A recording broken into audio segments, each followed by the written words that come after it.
Hello అండి అందరికీ welcome to my channel. అందరు ఎలా ఉన్నారు? మీ అందరికీ క్రిస్మస్ శుభాకాంక్షలు అండి. ఈరోజు పైనాపిల్ జ్యూస్ అయితే ఎలా రెడీ చేసుకోవాలో చూసేద్దాం. పైనాపిల్ చెక్కు తీసేది ఆ వీడియో మిస్ అయిందండి.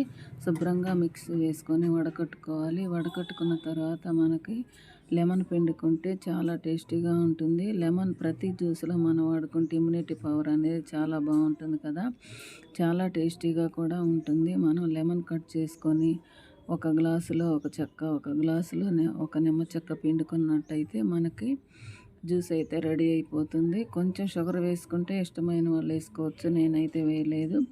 ఆ ఫ్రూటే తీయగా పుల్లగా ఉంటుంది కాబట్టి మనకి ఆ పులుపు ఆ ఫ్రూట్లో ఉన్న స్వీట్నెస్ మనకు సరిపోతుంది. చాలా బాగుంది. ఉంటే కొంచెం హనీ కలుపుకోవచ్చు.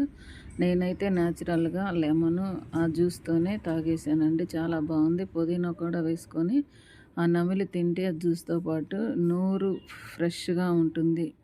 మౌత్ ఫ్రెష్ లాగా కూడా పనిచేస్తుంది కదా. ఇట్లా జ్యూస్ చేసుకుని ఉదయాన్నే తాగితే చాలా ఆరోగ్యంగా ఉంటాము. ఫేస్ అనేది కూడా గ్లో అనేది వస్తుంది. ఈ వీడియో మీకు నచ్చింది అనుకుంటున్నాను. ప్లీజ్ లైక్, షేర్, సబ్స్క్రైబ్ అండి. మీ అందమైన వేళ్ళతో ఒక లైక్ ఇచ్చుకోండి ప్లీజ్ అండి.